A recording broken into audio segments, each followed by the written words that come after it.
what could you do to improve yourself? Well, let's step one step backwards. The first question might be, why should you even bother improving yourself? And I think the answer to that is something like, so you don't suffer any more stupidly than you have to.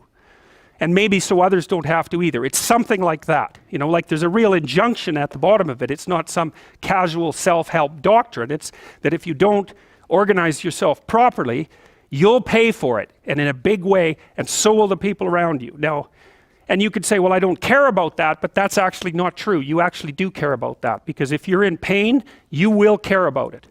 And so you do care about it, even if it's just that negative way, you know. It's very rare that you can find someone who's in excruciating pain who would ever say, well, it would be no better if I was out of this. It's sort of pain is one of those things that brings the idea that it would be better if it didn't exist along with it. It's incontrovertible. So you get your act together so that there isn't any more stupid pain around you than necessary.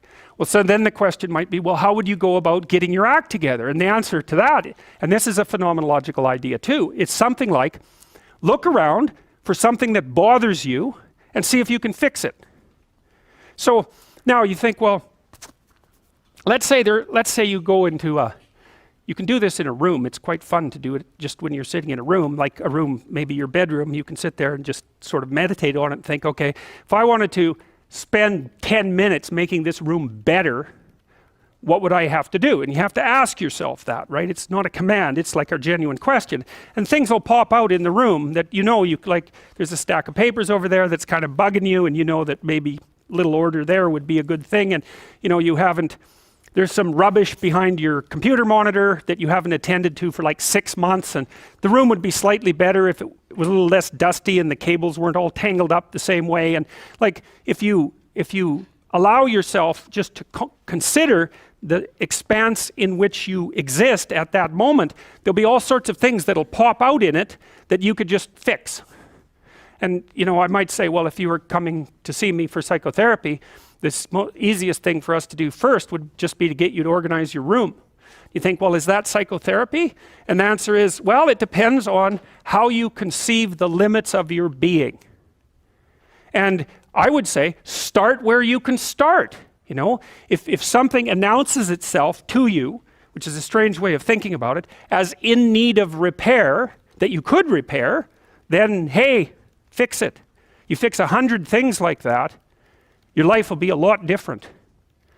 Now, I often tell people too, fix the things you repeat every day, because people tend to think of those as trivial, right? You get up, you brush your teeth, you have your breakfast, you know, you have your routines that you go through every day. Well, those probably constitute 50% of your life. And people think, well, they're mundane, I don't need to pay attention to them. It's like, no, that's exactly wrong. The things you do every day, those are the most important things you do. Hands down. All you have to do is do the arithmetic. You figure it out right away. So 100 adjustments to your broader domain of being, and there's a lot less rubbish around, and a lot fewer traps for you to step into. And so that's in keeping with Jung's idea about erasing once you've got your mind and your emotions together, and once you're acting that out, then you can extend what you're willing to consider yourself and start fixing up the things that are part of your broader extent. Now, sometimes you don't know how to do that. So you might say, imagine you're walking down Bloor Street and there's this guy who's like alcoholic and schizophrenic and has been on the streets for 10 years. He sort of stumbles towards you and, you know, incoherently mutters something. That's a problem. And it would be good if you could fix it, but you haven't got a clue about how to fix that. You just walk around that and go find something that you could fix, because if you muck about in that, not only is it unlikely that you'll help that person, it's very likely that you'll get hurt yourself. So, you know, just because while you're experiencing things announce themselves as in need of repair doesn't mean that it's you right then and there that should repair them. You have to have some humility. You know, you don't walk up to a helicopter that isn't working and just start tinkering away with it. You have to stay within your domain of competence. But most of the time, if people look at their lives, you know, it's a very interesting thing to do. I like the idea of the room, because you can do that at the drop of a hat. You know, you go back to where you live and sit down and think, okay, I'm going to make this place better for half an hour. What should I do? You have to ask. And things will just pop up like mad. And it's partly because your mind is a very strange thing. As soon as you give it a name, a genuine aim, it'll reconfigure the world in keeping with that aim. That's actually how you see to begin with. And so if you set it a task, especially, you have to be genuine about it, which is why you have to bring your thoughts and emotions together, and then you have to get them in your body so you're acting consistently. You have to be genuine about the aim, but once you aim, the world will reconfigure itself around that aim, which is very strange. And it's technically true.